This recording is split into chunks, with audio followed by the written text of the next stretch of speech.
Shalom and welcome to today's contextual Bible study. My name is Denny Thompson, and today we're going to be taking a look at the obviously very famous story of David and Goliath. This will be session number 39. Now, I'm going to break it up into two sessions because this is such an incredibly important story. The story itself plus all the symbolism involved with it. So we're going to go into it in some depth. For just a minute, I'd like to kind of take a look ahead as to what's going to be coming up on my YouTube channel. For the next few presentations, as I mentioned, the next one will be on David and Goliath, part 2, next time, 40. Then on number 41, we're going to take a look at the most important piece of land on the entire earth in God's eyes. And this would be in terms of past, present, and future, an incredibly important topic on the Temple Mount. Following that, I'm going to take actually 3 sessions in the general area of anti-Jewish, anti-Semitism feelings and actions that are seen to be spreading really fast around the world and even in the United States, and occasionally even in some churches.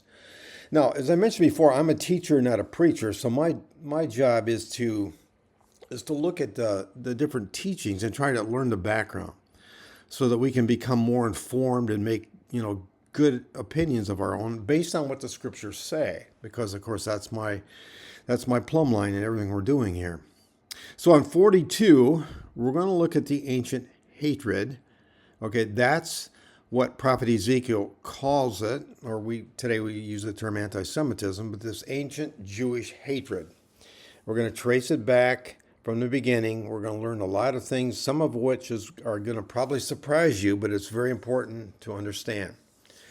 The next one is different in the sense that anti-Zionism, that specifically is a target on Israel. Many people say it has no right to exist, okay? Or that Israel is an apartheid state, or all these other claims about Israel. That would be called anti-Zionism, and that's kind of a real specific area. We're going to go into that in some depth too, because that's very important to understand.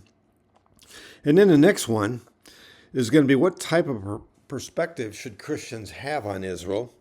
And we're going to be looking at that through the olive tree of all things. The olive tree is a symbol of a lot of important things about the covenant, about support for Israel. We're going to look at that in some depth because it's very important. So I've got 3 at least, and maybe even I'll keep going beyond that, but we'll see. But I do know it's important, and I think it's important that we all become very informed on this and take a stand, because God's feelings on this are abundantly clear, as we will see. There is no leeway on this. He is totally clear as to what our perspective should be. Okay. Now, just kind of an overview, too, of what I'm doing in general on this YouTube. As I've said before, this is contextual. Of course, that means we're trying to go back into that world and see things through the eyes of the listeners. Okay, those who are hearing the stories and are reading the accounts. And it's not always easy, obviously, but we're doing our best to get back into that world because that's important. That's the context. And it lays a new dimension. It doesn't change the meaning. It's not some kind of, heretical type thing. It's important to understand literally exactly what God is saying in His Word by putting it back in context. Now, if you are enjoying these and getting information from them and find them worthwhile, I would highly appreciate it if you would share that with somebody that you think may be interested. You may share a particular topic on the list of topics that we've covered so far, or just whatever in general you would like to share. But if you would do that, I would appreciate it. If you could like any of the presentations that you do like, that would be great. If you would be interested in following, we have several followers. We've added some new ones, and I'd appreciate gaining more. That would be great too. Now, why am I saying that? Because if my YouTube channel gains a little bit more of that kind of thing, it'll get a little bit more pushed up in terms of something that people can find when they're searching. Right now, I'm a little bit down the line a ways. It has moved up a little bit, but it's still fairly difficult to find. So anyway, that's all part of something I'm asking you to do if you feel so led. I'm not, obviously, that's up to you, clearly. Okay? All right, so let's get into today's story. Now, in general, let's just go back to the what God was going to tell he did tell the Israelites before they entered the promised land. This is in Deuteronomy when they were in the country of Jordan. This is what he said: "See, I have given you this land. Go in and take possession of the land the Lord swore he would give to your fathers, to Abraham, Isaac, and Jacob, and to their descendants after them." Now, whenever God lists Abraham, Isaac, and Jacob, this is really specifically listing the covenant. He's going right back to the covenant, which is eternal. All right. So that's what he's saying, to take all the land. Now, this line that I've drawn here is kind of where the coastline is. You can see that area Israel never really gained control of. A few places here and there, but in general, they never took over the entire coastline. So they didn't obey what God said, and they paid a consequence for that. Now, today's lesson is about this idea is important to understand because it's going to contribute to what happened to the Israelites. Okay. Now, one reason he said this, and I've shown you this before, is there was a road that goes through Israel. They were from all the ancient kingdoms. Okay, this is through history: Babylon, Persia, and Assyria, down to Egypt, and it goes right through Israel. And that road goes along the coastline. So the highway of the world goes along the coastline of Israel. And God wanted his people to get control of it. Now, the highway in Israel looks like this. It comes down through the Sea of Galilee, through Capernaum. Capernaum was on the highway. It's called the Via Maris. It's actually a Latin term. It means way of the sea. But you can see how it goes around the Sea of Galilee and around Nazareth and on down. Megiddo actually goes right by it. And then down to the coastline. And you can see that area right there. It's the highway of the world, and it was a very important area. But Israel did not gain control of that as God told them to. So, and they're going to pay a price for that. Now, along that coastline, okay, there are different plains. We've got plain of Sharon, and then you can see above it plain of Asher. That's up in the area of Megiddo in the valley of Armageddon, or the Jezreel Valley. But if you look down further, where this arrow is right here, that's the plain of Philistia. That's kind of where we're going to zoom in on today, that area, and some other areas that are connected to that, but that spot right there. Okay. Now, let's go to a map of Greece in order to kind of lay the foundation here. All right? So let's do that. Now, the red area in this particular drawing right here is called the Peloponnese Peninsula. And that area today is part of Greece. Greece is also the area above it. But in ancient days, there were people who lived there called the Mycenaeans. They were the most ancient people that before the actual Greek become a country or eventually an empire, they were living in this area. Okay. Now, there is historic references and beliefs that the Philistines actually were from, many of them were from this area. Okay? So that's interesting. So in other words, the Philistines likely were descendants of the Greeks. Now, there's some references in the Old Testament prophets. Jeremiah, you can see the references there, 47:4, Amos 9:7, about something called Caphtor. Now, in reference to the Philistines. Now, Caphtor is where the island of Crete is, we believe. And it sounds like, because they made reference to the Philistines, that some of them came from there too, from that island. So we have the two different areas, the Peloponnese Peninsula and present-day island of Crete. Now, at some point, the people in this area, some of the people in this area did something. They moved by way of ships, obviously, that's going over the sea, down here to Egypt. They went down there. Why exactly? We don't know. We can kind of speculate, but we know they did based on the Egyptian records. So we have very solid historical evidence of that. Now, there's different ideas. I'm not really sure. They were very aggressive seafarers, that's for sure. And that was shown in the some of the pictures in Egypt that were engraved on the walls. You could clearly see that. They were people of conquest, and other people believe maybe earthquakes, because there's a lot of earthquakes in that part of in the Aegean Sea around Greece, and maybe the speculation that they got kind of tired of the earthquakes and that kind of thing, so they left, and they went down again to here, to Egypt. Now we have pictures of them. No, not actual pictures of them in terms of cameras, obviously, but drawings on, or carvings, I should say, on temple walls. Ramses II, some of his temples, he's got many drawings of them to show what they look like. Okay? Now, he refers to having a victory over a group called Palestine. He called the Sea People.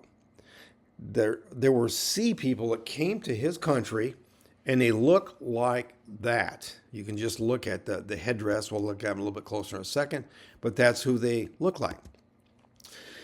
Now, in this drawing, we can see a little better, some of the better ideas possibly, what they might have looked like. We know they're warlike, seafaring people, almost kind of remind you of the Vikings a little bit. And we know they came to Egypt. We know that because of the records in Egypt. Now, sometime in and about the maybe 13th century BC, it is known that these people, many of them, or maybe most of them, left Egypt and they went over here to present day Israel, to that coastline right there.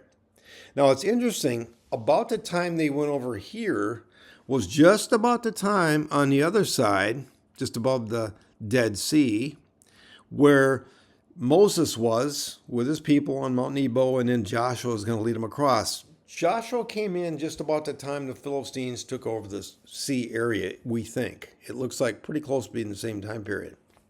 Okay. So this name, this Egyptian name, Peliset, the Hebrew name is Palestine. Here's how this name evolved. Become Philistia, and now today we know it as Palestine. It's all the same word. Okay, so that's what the word is. So in other words, the word Palestine came very, very directly from the most ancient enemy, in this case, of Israel, the Philistines. And you can see this map right here called Palestina. In 135, I mentioned this one other time, and this is not the topic for today, but I'm just going to mention it here. Emperor Hadrian got really tired of the Jews revolting against Rome. He decided to remove their name forever, so he named it Syrio-Palestina, or just Palestina, and eventually become known as Palestine. So that's where that name came from. And in 1948, the name went back to Israel. Okay, now, what about these Philistines? What about them? What have we learned about them? What can we learn about them from the accounts in Egypt, but more importantly, the accounts in Israel? Well, we know they were tall. They're relatively tall compared to other people, according to the accounts. They wore these feathered helmets. They had metal headbands. They were very clean shaven compared to the Israelites and other peoples of the time period, or maybe somewhat comparable to the Egyptians, but not like the most of the people of the Middle East. And they had an incredibly low view of the Israelites. They viewed themselves as being extremely sophisticated, very smart, and the Israelites as being hillbillies that lived up in the hills. Now, the Philistines did something really important. Okay, and this probably took place almost for certain back in Greece, okay, in those areas where they were from, as I mentioned. They perfected iron technology. Okay, now before the year 1200, or maybe even a little bit before that, what they used in war was bronze weapons. Now, bronze is made out of copper and tin, and it's not nearly as strong, as sturdy as iron. So this iron technology that they had made them really, really tough warriors. Now, we know from the scriptures, this account right here, the idea, did Israel share this? Did they have the same kinds of weapons? Okay, this is in 1 Samuel. Not a blacksmith could be found in the whole land of Israel, because the Philistines had said, otherwise the Hebrews will make swords or spears. So on the day of the battle, not a soldier with Saul and Jonathan had a sword or spear in his hand. So in other words, only Saul and Jonathan had these weapons. That's it. The Israelites did not have them, putting them at a great disadvantage in battle. Okay. Now, the Bible, of course, records many battles between the Philistines and the Israelites. We're not looking at all those today, but we are looking at one key thing, of course, as you know, during the time of the judges, and then when the time period when the Israelites were demanding a king, and God said he provided a king, King Saul. Was not his first choice, of course, as you know. And one of these many, many battles was up at a place called Shiloh, which is right there where the Ark of the Covenant sat for about almost 400 years, I think 380 years, something like that, right there. And that Ark of the Covenant was actually captured by the Philistines. So there were many, many battles, many important battles that they fought against the Philistines. All right. Now, there are 5 different towns that the Philistines had, 5 main towns. And of course, they're all on the seacoast. You can see 2 of them are in a little bit. Ekron and Gath are slightly in. The other ones are almost literally on the seacoast. Ashkelon, Ashdod, Eglon, Gath, and Gaza. Now, obviously, when I say Gaza, everybody knows what that is because of obvious reasons today. That's, of course, history that is way past this area, things that happen in that area, and we're not going to be talking about that today. We may somewhat in the future here, though. But anyway, these are the 5 main towns or cities, and they were very advanced for the time period. Okay, Gaza was kind of like the capital city, kind of like the main city. The city called Gaza, not a region, but a city. Okay, and the reason for this is Gaza was on the end of the incredibly important incense trade route. The trade route of frankincense and myrrh and gold and all kinds of things that were coming up from the Arabian Peninsula. That would be present-day Yemen down in there, and part of it Saudi Arabia, all the way up through these towns like Mecca, all the way up through Petra. Gaza was the end point where these things got put on boats and they went on to cross the Mediterranean, mostly to the Romans, but other civilizations too over time. So Gaza is really important. It's set right there. It was that end point. It was that sea point, that sea where everything was loaded on ships and so forth. So right there. All right. Now, this is going to be like a little video, kind of a drone footage type thing. And I've got a couple of these in here that are important to understand. Kind of one of my intents, too, is you can kind of get a better idea of the land because it's so important to understand all that and take a look at it. So anyway, here we go. We're going to begin this overview, and we're going to start moving from Jerusalem, Bethlehem in the middle of the country. Now we're down on the seacoast. You can see Gaza, Ashkelon, and Ashdod. And above you can see Gath and Ekron. Now, focus on Gath right there. You can see it. Okay. See the Elah Valley. See that yellow line. See Bethlehem above it. Okay. You can see the Dead Sea beyond, but that's way down low, as you guys know. But Bethlehem's up in the mountains. That's what we're going to talk about today. Right there. Okay. In that valley, the Elah Valley, Gath is important. Bethlehem is important. That's today's teaching. So, all right. Now, Gath of the 5 cities is a featured town here because it's the home of Goliath. And it's right here. It's inland. It's right at the kind of at the base of that Elah Valley. Now, if you kind of look at this dimensional map here, you can see the middle of the country is made up of mountains, or we'll call them high hills or mountains. Sometimes they're called the Judean mountains or Judean hills. Okay, right in the middle. And then it drops way down in that deep valley, as you guys know already. And then you can see the seacoast. But between the seacoast and the mountains, see those bumpy looking, that's little things that to represent hills. That's called the Shephelah. Shephelah simply means low. They are low hills between the seacoast and the mountains. Okay, now those would be hills probably between 1,200 and maybe 1,700 feet. So they're decent sized hills, but they're not mountains. This area is about 27 miles long and about 10 miles wide. It's the area between the coast and the mountains. So there it is right there, and it goes kind of up. It interrupts itself a little bit as you go further north, but there it is. The Shephelah. So kind of get used to that term, Shephelah. Now we can actually see it here. This is a cool picture. We're kind of at the coastline here, way up high, looking inland. See the Shephelah? See the hills? Real pretty. They're green and lush. And you can see the Judean hills or Judean mountains in the background. Now that's the heartland of Israel. Okay, in Bible times it's called Judea and Samaria. That's actually Judea we're looking at there. Samaria would be north.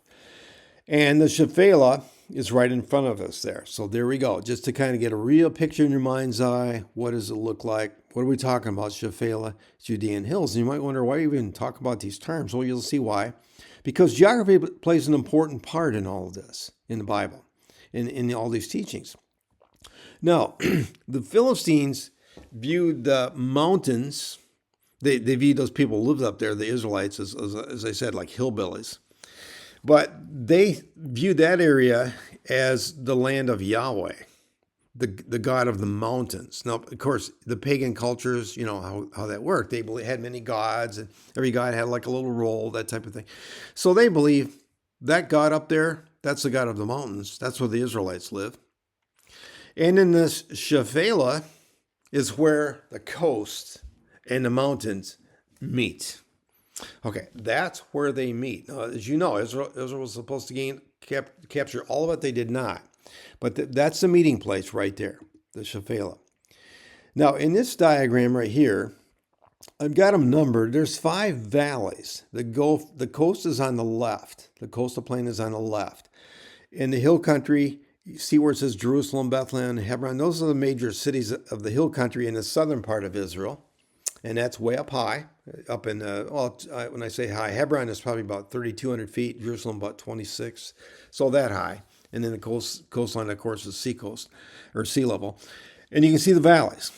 Aijalon goes up to Jerusalem. The Sorek Valley ultimately goes to Jerusalem too. Then the Elah, see the Elah, number 3? That's it. That goes to Bethlehem. That goes directly up to Bethlehem. Incredibly important in this story. And then you have the Guvrin Valley and the Lachish Valley go up to Hebron. Hebron, by the way, was the first capital of Israel. For 7 years, David made it his capital. Okay? All right, so control of the valleys is important to be able to defend the highlands. So if they lost control of the valleys, the enemy, all they had to do is come up the valley and attack the big cities. Okay? So that's kind of the confrontation zone, the battleground zone, that type of thing. All right. Now, I just want to look at one that we're not focusing on today, just for a quick second, called the Sorek Valley, number 2. See it right there? And this is what it looks like. Picture of it, the Sorek Valley. The Aijalon Valley is to the left of it. That'd be further north. But see where it says Ekron?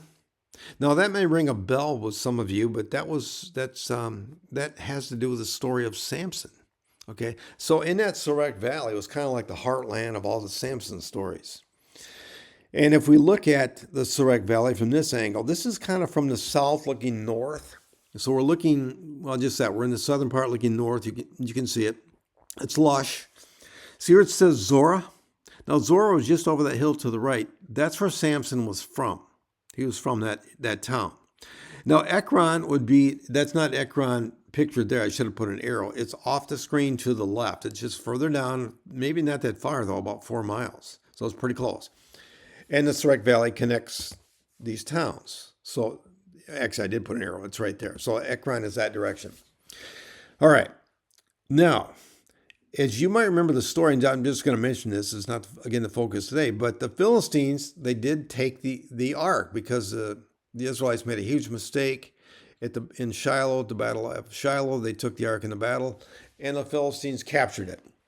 But it didn't work out too good because God afflicted the people of the city, both young and old, with an outbreak of tumors. And that Hebrew word is interesting, what that actually means. I won't go into it right now. But so they moved the Ark of the God to Ekron.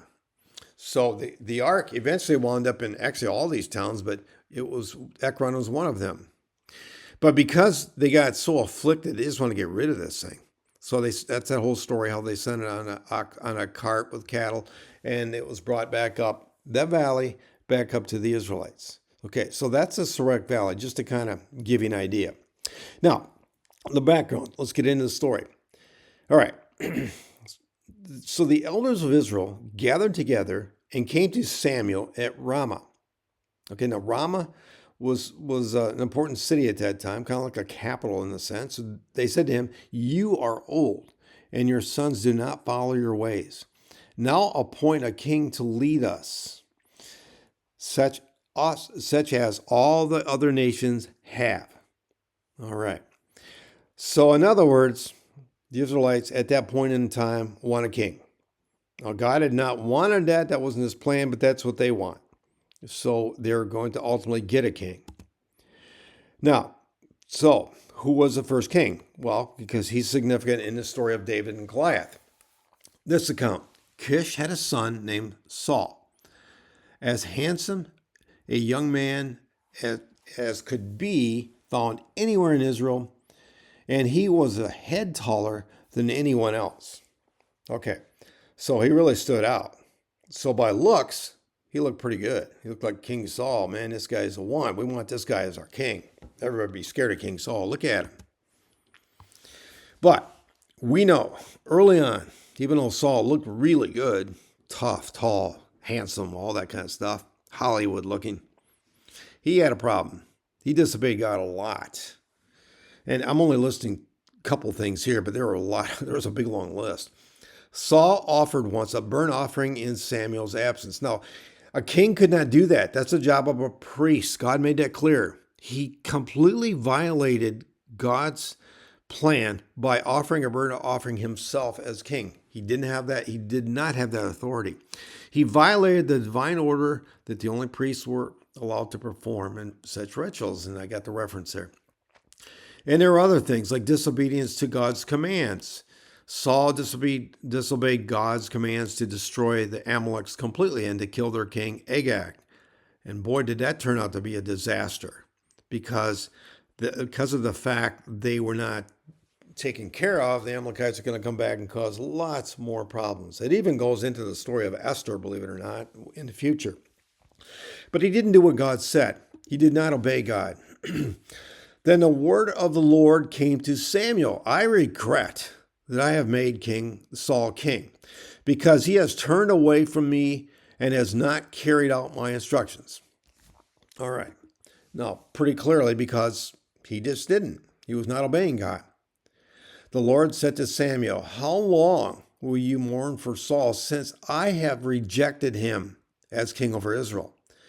Fill your horn with oil and be on your way." And of course, this is going to be to anoint a new king. That's what they did. They used oil and they anointed a new king. "I am sending you to Jesse of Bethlehem. I have chosen one of his sons to be king." All right. So Jesse's sons are going to be examined, but one by one, they are rejected. Okay. God said, "No, that's not the one. That's not the one." But the Lord said to Samuel, "Do not consider his appearance or his height, for I have rejected him." The Lord does not look at the things people look at. People look at the outward appearance, but the Lord looks at the heart. Wow. Is that ever a big teaching? Obviously, that is central to everything. We are very surface sometimes, especially in our society, but that is not what God, that's not the way he looks at things. And that's not the way how things work out either. Clearly in this story they didn't, with Saul as king, because he totally disobeyed God. So he asked Jesse, "Are these all the sons you have?" "Well, there is still the youngest," Jesse answered, "but he's out tending his sheep." Samuel said, "Send for him. We will not sit down until he arrives." That's interesting. So he's finding a sense of urgency. Now, Samuel was very much in tune with God, of course. So he's listening to what God is telling him. So he sent for him, and had him brought in. He was glowing with health and had a fine appearance and handsome features. Then the Lord said, rise and anoint him. This is the one. Interesting. So he's going to choose the youngest one for the new king. Now, at this time, Saul didn't even know about this. Likely. We don't think he did. Okay. So, again, we have Bethlehem up here at the top of the Elah Valley. We have, of course, the Elah Valley. And this is going to be the center of the story, clearly, because this is where David was chosen, and the valley goes right up to it. So there it is. So let's move on. All right. Now, this is what it looks like. So let's take a look at it. We can see in this valley, see how it curves, the Elah Valley? It goes kind of straight ahead to the right, and then it makes a big bend to the left. Eventually, it goes way up into the hills to Bethlehem. Now, the Israelite camp, now this will be on the north side. They kind of picture north-south on the valley. Israel runs north and south. It was on the north. The Philistine camp is on the southern part. And the Elah Valley is right in the center. A couple of the cities mentioned in the account of the Philistines were Soka and Azekah. They're camped between. So they're camped all along this whole side with the Israelites on that left side. And again, the Elah Valley in the center. So now the Philistines gathered their forces for war and assembled at Soka in Judah. You can see where it is there. They pitched camp at Ephes Dammim. Now this town is not exactly known where it is, but it's obviously somewhere in the middle here, between Soka and Azekah. So the Bible tells us that. They maybe have discovered it lately, but I'm not sure. There's some indications they think they might have. Saul and the Israelites assembled and camped in the valley of Elah and drew up their battle line to meet the Philistines. The Philistines occupied one hill and the Israelites another, with the valley between them. All right, just like this picture shows right here. So picture all this. We got the armies, we got the valley, everything is set. Okay. So the confrontation is going to be right in that center that's coming up here. Now Bethlehem is about 14 miles that direction. You can kind of see it curve a little bit to the left up into the hills there. Gath is about 7 miles to the left, back towards the seacoast, not all the way to the seacoast, as you will remember from the map there, the picture. Okay, so those are kind of the distances. So Gath to Bethlehem is about 21 miles. Now, none of these distances in Israel are very far. People that go there are shocked by this because they picture, a much bigger country than what Israel actually is. But anyway, it's small. It's nowhere near the size that people think it is. All right, so that's the confrontation area, probably right about there. One reason we know that, there's a stream bed in that area, which we'll learn actually about the second session. We'll get into that because the actual confrontation will be in part 2. All right, now it was Saul's job to represent Israel as the king, but he did a lousy job of that. So he should have been the one leading the Israelites, and he was not doing it like he should at all. There was a big problem here. Okay. Now, the Elah Valley translates to terebinth, or oak tree. It symbolized strength, stability, endurance, longevity, or even divine encounters.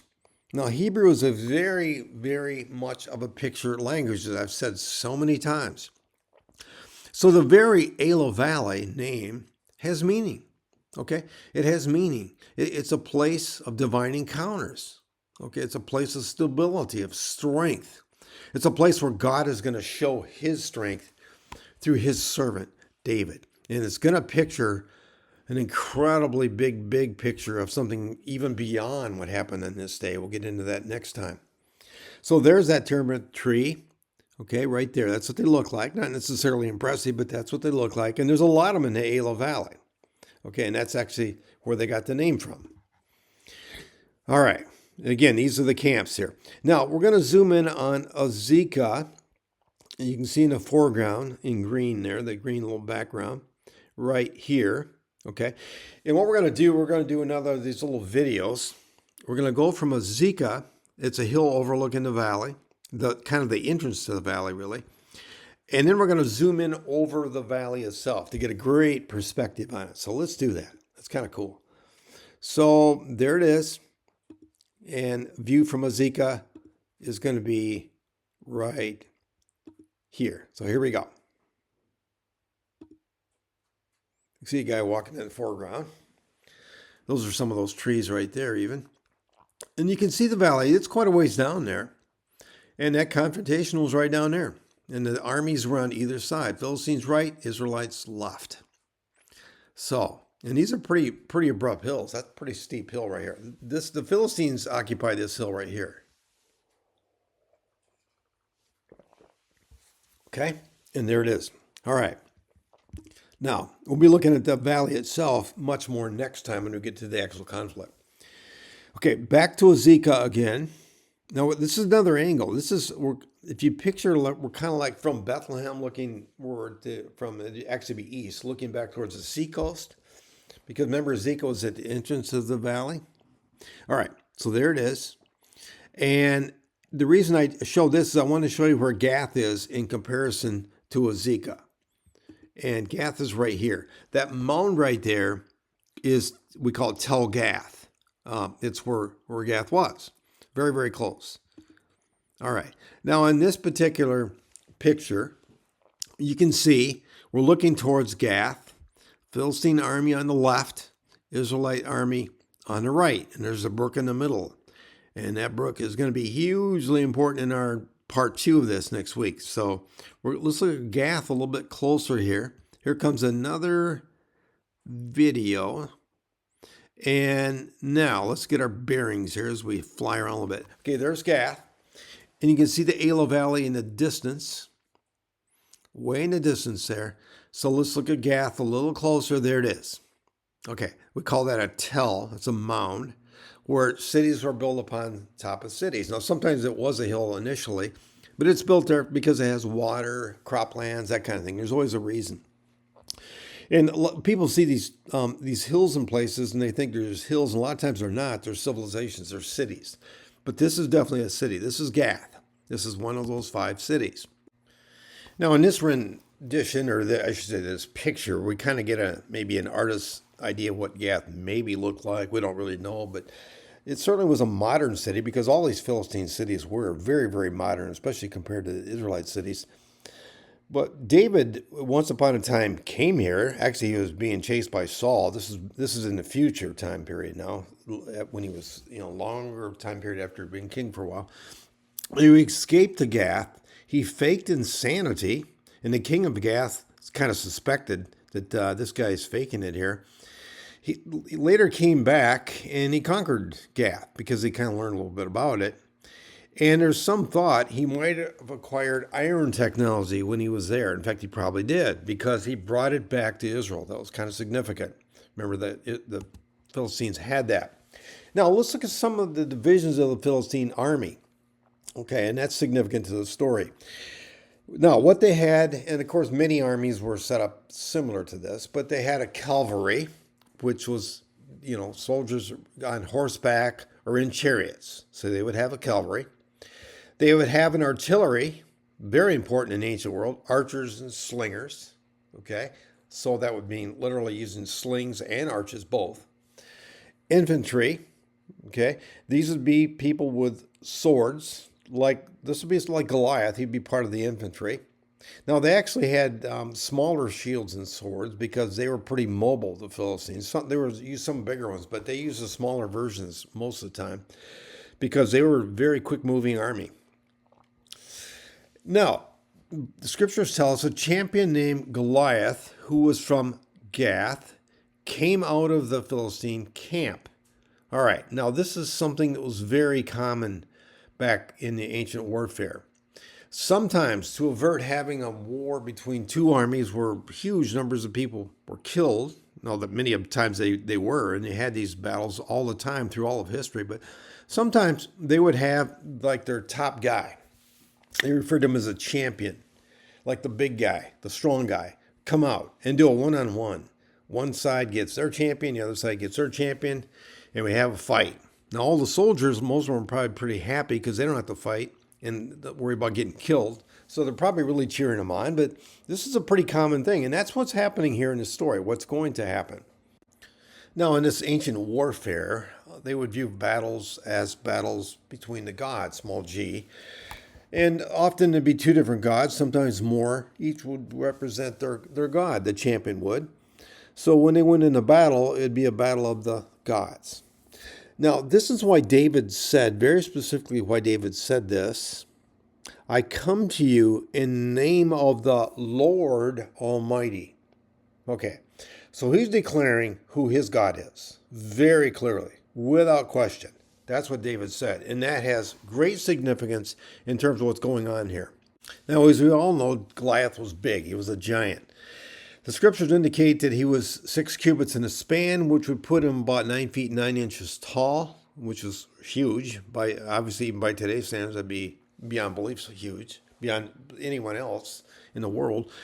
But there's a little bit of discrepancy in the Greek version of the Old Testament called the Septuagint. They got him at a different number, about 6.5 feet. I tend to think the first one is correct, but we don't know 100% for sure. Irregardless, he was massively taller than the average person of that time period, which is probably about 5'3". So he was a really big guy. And some people think he might have had a condition called acromegaly, which is simply having too many growth hormones. A normal side effect would be bad vision. Now, why do they think that? Now, this is just speculation. We don't know. Because he was that tall. Because if he had bad vision, then he would need a shield bearer. Because normally, they didn't have a separate shield bearer. They would do their own. So that's kind of suspect. That's a little bit make people wonder, did he have that condition? This gentleman right here, his name is Robert Wadlow. He lived 18 to 49, didn't live very long at all, a very short time period, because people with that condition don't live long. He was the tallest human of modern times, 8 feet 11 inches. And he had that condition. So we don't really know. But it's just interesting in terms of the shield bearer. That would be kind of a clue. So we're not certain about that. Anyway, he had a bronze helmet on his head and wore a coat of scale armor of bronze, wearing 5,000 shekels. Now that is 125 pounds. Now the detail of scale armor, and you can see it there pictured in this drawing. Okay, what about that? Scale armor. Now, in Hebraic thinking, remember everything is pictures. So much of it is pictures. They look at that description, and what do they think of? Scale armor, serpent, Garden of Eden. All right. So in other words, in their view, that Goliath would be a picture of Satan himself because he has this scale armor. It's kind of that very picture. Goliath being pictured as Satan.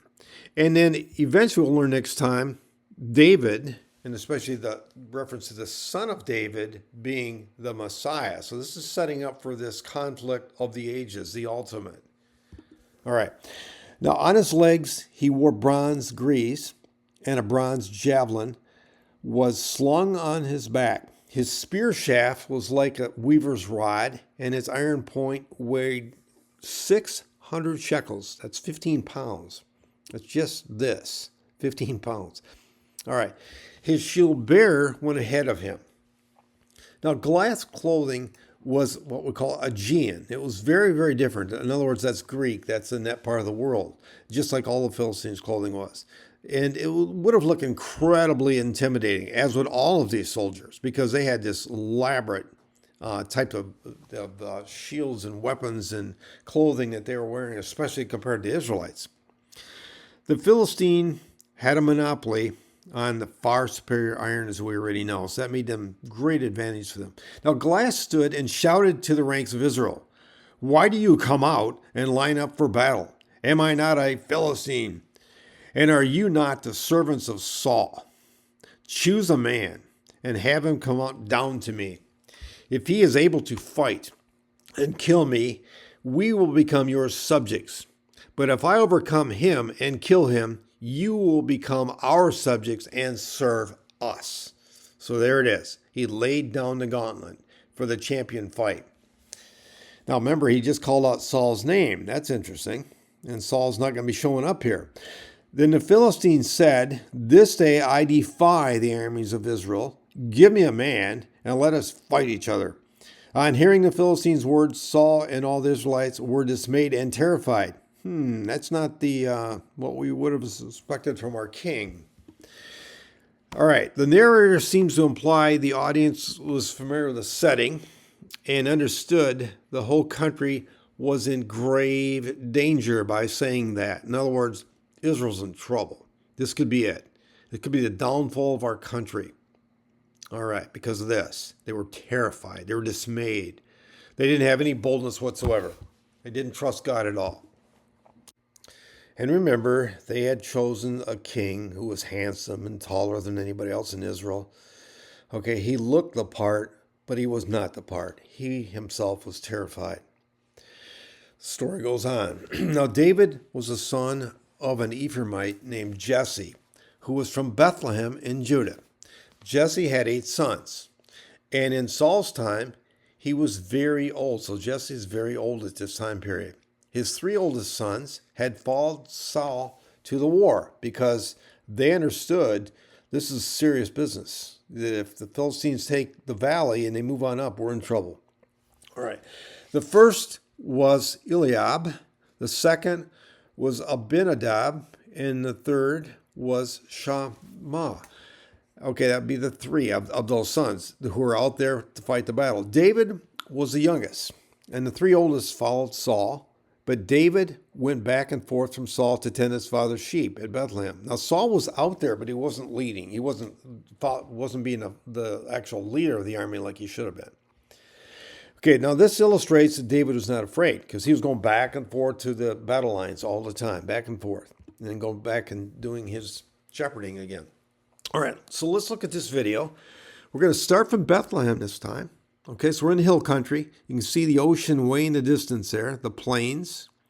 And those little tiny words, that's where we're going to go to. That's where the Elah Valley is and all those towns. So here we go. Let's make this journey. We're going to go down the Elah Valley that comes right up to Bethlehem. It's going to be curving around. You can see it does do a lot of curving. Makes a big left turn right there. Goes around the trees way to the left and comes down. Eventually it's going to be down where these words are getting bigger. You can see far to the far left that valley. There it is, the Elah Valley. And there we are. Okay, so that's the route he was taking every day coming down here. It was about 14 miles each direction, back and forth to this battle zone. And even as we move further out, there's the Elah Valley. The Israelites were on the right as we're looking at it. The Philistines on the left side. The Gath, of course, was in the distance. So there it is. All right. Now, David the youngest was away for days tending and protecting the sheep. All right. So that's what he did. That was his job. And he was incredibly good at it. Those are his unique skills. And that took a lot of skill because there was wild animals in Israel at that time period. Lots of them. And in order to protect his sheep, he had to be able to use his sling absolutely perfectly and hit any animal coming after his sheep, any of these. And he could do it. He was very skillful at it. And remember, of course, the Lord does not look at the thing man looks at. Man looks at the outward appearance, but the Lord looks at the heart. God has kind of like an upside down kingdom in the way we look at things sometimes, because the greatest among you will be your servant. For whoever exalts himself will be humbled, and whoever humbles himself will be exalted. So we got David, the shepherd boy, and we got the mighty King Saul. Now, God is going to use David in what he was familiar with. Okay, as we're going to get into the lesson the next time, we'll get into the actual confrontation. But David is going to use his sling. Now, this is really important because there's a massive lesson here. It kind of goes back to even the brick and the stone idea of the Babel I talked about, we looked at. We're all created individual talents, individual skills. And God is going to use this skill right here, the sling, the stone, to go against this giant that Saul was desperately afraid of. He would not go out. So this is really significant and obviously a lesson for all of us in that this uniqueness of each of us, our individual talents. Remember the word abad, work or worship, same word. For 40 days, the Philistines came forward and every morning and evening took his stand. Preparation, trial, and testing is what's going on here for 40 days, because in the Bible, 40 days represents just that. Okay, so these numbers are very significant. If we look in the Bible, we know Noah, the flood, the wilderness journey of the Israelites, 40 years, Elijah's journey down to when he left Mount Carmel and he went into the wilderness, went down to the Mount Sinai, the spies in Canaan.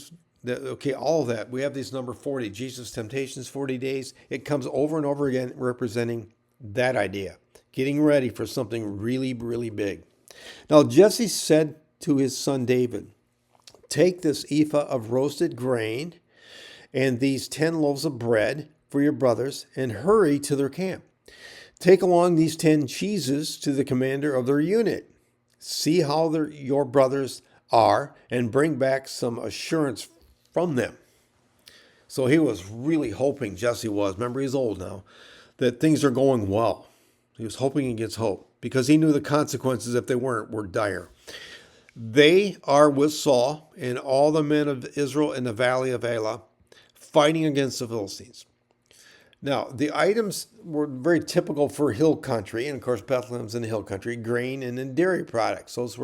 That's the kind of thing that they would have. The 10 cheeses were likely from goat milk, which was salted and dried. That's what they did back then. This enabled it to stay preserved and useful for a period of time, especially in a hot climate like this, a warm climate. Often done this way, even until today. You have people in the Middle East that prepare cheese just that same way. Now, this map right here is significant in terms of understanding what's going to happen. Jesse knew that this is really a big deal. That if this battle got up to Bethlehem, okay, this is why he sent his sons, there's going to be a problem here. Because what's going to happen, Gibeah was the capital city at that time. Jerusalem was not a city yet. It was actually a civilization, but it wasn't. Israel hadn't had control of it. David's going to get it years later. So Bethlehem is kind of like the spot that if they got control of this, they're going to be able to get the heartland of Israel. So if the Philistines won this war, they're in big, big trouble. So there's Bethlehem right there. And what this right here is called the Patriarch Highway that goes all the way up towards the Galilee. And the part we're looking at down by Jerusalem, Bethlehem, in that area right there. It's the heartland of Israel. So it's very, very important.